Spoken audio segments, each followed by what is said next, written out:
Next question, Vienna सम्मेलन की मेजबानी किसने की थी? तो वियना सम्मेलन की मेजबानी किए थे मेटरनिख ने। ठीक है, कौन? मेटरनिख। भारत में प्रथम आधुनिक वस्त्र मिल कब और कहाँ स्थापित की गई? तो भारत में प्रथम आधुनिक वस्त्र मिल जो किया गया था वो किया गया था बॉम्बे। ठीक है, 22 फरवरी 1854 में। ठीक है, 22 फरवरी 1854 में स्थापना किया गया था इसको। खरीफ फसल किसे कहते हैं? देखिए, खरीफ फसल किसे कहते हैं? वैसे फसल जिसे जून जुलाई में बोया जाता है, ठीक है, और अक्टूबर सितंबर में काट लिया जाता है, वह खरीफ फसल कहलाता है। जैसे धान, मक्का, मूंगफली, ठीक है, ये सारी जो हैं सभी खरीफ फसल है, क्योंकि ये जून जुलाई में बोया जाता है। ठीक है, यानी बरसात के मौसम में इसे बोया जाता है और इसे अक्टूबर सितंबर में काट लिया जाता है ठंडी आते ही। लोकतंत्र की कोई दो चुनौतियां लिखें। तो लोकतंत्र की दो चुनौती कोई बताना है तो दो चुनौती है गरीबी और निरक्षरता। ठीक है, लोकतंत्र तो है लेकिन फिर भी गरीबी है और उतना भी पढ़े लिखे नहीं, निरक्षरता भी है। ठीक है, तो ये सारा दो गो जो है बहुत मेन कारण है इसका, मतलब कमियां हैं, चुनौतियां। समवर्ती सूची के अंतर्गत कौन कौन से विषय आते हैं? तो समवर्ती सूची के अंतर्गत, ठीक है, टोटल 52 विषय शामिल हैं। ठीक है, कितना? 52 गो विषय शामिल किया गया है इसमें। जैसे शिक्षा, वन, मापतौल, वन्य जीवों के संरक्षण, न्याय आदि और भी बहुत सारा है। ठीक है, फिलहाल इतने एग्जाम्पल में है। ठीक है, तो आप टोटल कितना है? 52 गो विषय शामिल किया गया है। मुद्रा को विनिमय का माध्यम क्यों कहा जाता है? तो मुद्रा को विनिमय का माध्यम क्यों कहा जाता है? इसका साफ एक रीजन है, मुद्रा विनिमय प्रक्रिया में मध्यस्थता का काम करती है, इसलिए इसे विनिमय का माध्यम कहा जाता है। ठीक है, तो यही एक मेन रीजन है।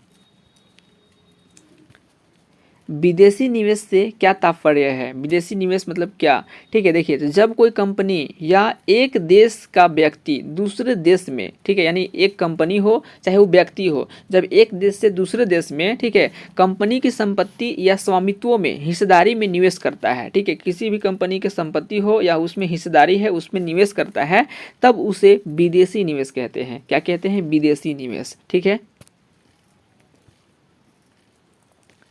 अब ये है दीर्घ उत्तरीय प्रश्न। ठीक है, दीर्घ उत्तरीय प्रश्न है। अब ये बहुत ही महत्वपूर्ण क्वेश्चन है।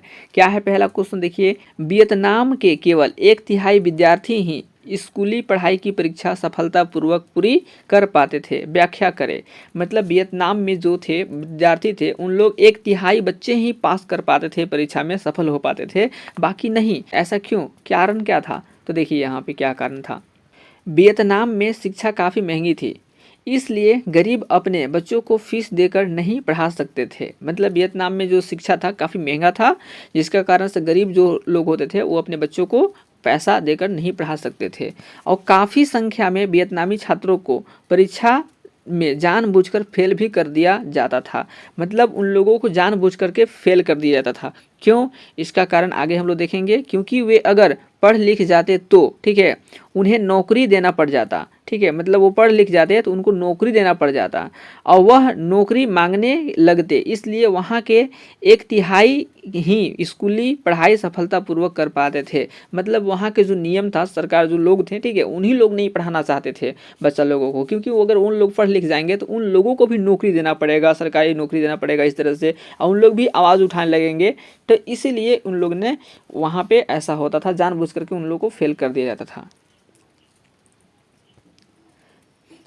सविनय अवज्ञा आंदोलन में भारतीयों ने विभिन्न वर्गों और समूहों ने क्यों हिस्सा लिया?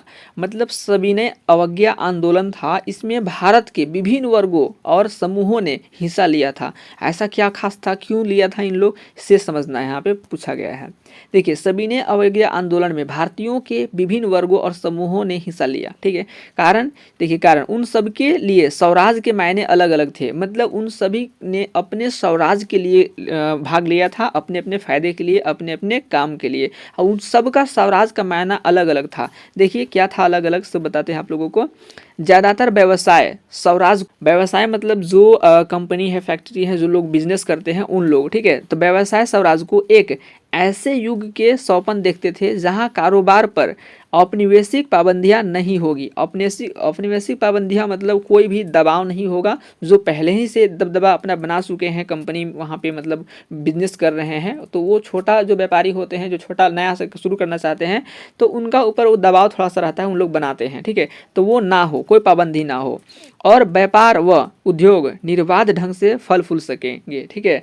और वो लोग भी अपने व्यापार को अच्छे से कर सकेंगे, उससे आप मतलब फ़ायदा वो कमा पाएंगे उसको, ठीक है। ये सारी व्यवसाय का मायने थे, स्वराज थे। नेक्स्ट है, इसी प्रकार धनी किसानों को स्वराज का अर्थ था भारी लगान के खिलाफ लड़ाई। मतलब जो धनी किसान थे उन लोगों को स्वराज का अर्थ था कि भारी लगान के खिलाफ लड़ाई।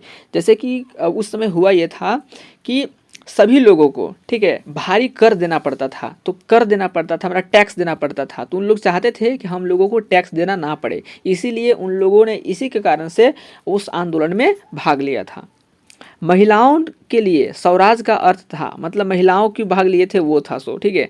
भारतीय समाज में पुरुषों के साथ बराबरी और स्तरीय जीवन की प्राप्ति, मतलब जिस तरह से पुरुष का एक समाज में वैल्यू होता है, ठीक है, उसी तरह से महिलाओं को भी मतलब अधिकार दिया जाए, उतना ही उन लोगों को भी छूट मिले, ठीक है। उन लोग मतलब दोनों को अधिकार जो हो बराबर हो, जितना पुरुष का है उतना महिला का भी।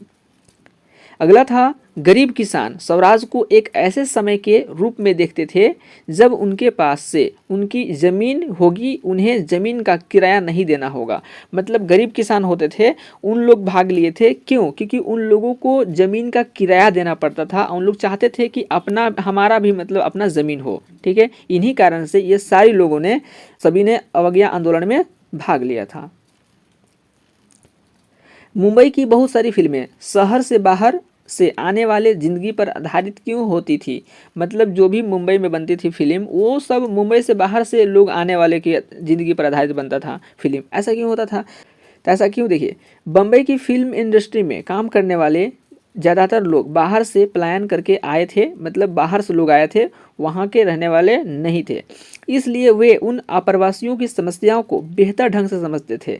मतलब जो बाहर से लोग आते थे उनकी समस्याओं को इन लोग बहुत अच्छी तरीके से समझते थे, इसलिए बम्बई की बहुत सारी फिल्में शहर से बाहर आने वाली ज़िंदगी पर आधारित होती थी, ठीक है, क्योंकि उनकी समस्या को बढ़िया से जानते थे, तो इसीलिए उन्हीं के ऊपर बनाया जाता था फिल्म, ठीक है।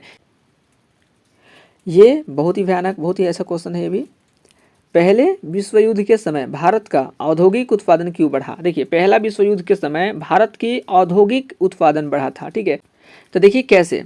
प्रथम विश्व युद्ध से भारतीय उद्योगों को अनेक कारणों से प्रोत्साहन मिला। मतलब प्रथम विश्व युद्ध हुआ तो भारत के उद्योगों को, ठीक है, अनेक कारणों से, ठीक है, प्रोत्साहन मिला था। पहला देखिए, ब्रिटिश कारखानों सेना की ज़रूरतों को पूरा करने के लिए युद्ध संबंधी उत्पादन में व्यस्त हो गए। मतलब जो ब्रिटिश के लोग थे, ठीक है, ब्रिटिश के जो कारखाना था जो लगाए थे यहाँ पे, उन लोगों के जो सेना थे, ठीक है, ब्रिटिश का, उन लोगों को ज़रूरत पूरा करने के लिए युद्ध संबंधी उत्पादन में व्यस्त हो गए थे। इससे भारत में वास्तविक रूप से सारे आयात बंद हो गए, और जितना भी भारत में आयात होता था, ठीक है, सामान आता था, तो वो सब का हो गया, बंद हो गया। और अचानक भारतीय कारखानों को घरेलू बाजार के लिए विभिन्न प्रकार की वस्तुएं उत्पादित करने का अवसर मिला। मतलब भारत के जितने भी कारखाने थे, तो घर के जितने भी चीज़ें होती हैं, सामान होती हैं, उन सभी चीज़ों को बनाने के लिए इन लोगों को काफ़ी बढ़िया अवसर मिल गया, जिसके कारण से ये लोग बनाने लगे, जो कारखाने थे, ठीक है, जो भारत के कारखाने थे, उद्योग थे, ठीक है, वो लोग बनाने लगे, और इन्हीं लोगों को सामान, ठीक है, यानी उत्पादित किया हुआ वस्तुएं सभी लोगों के पास पहुंचने लगा, तो उन लोगों को एक तरह से काफ़ी फायदा मिला भारत के उद्योगियों को।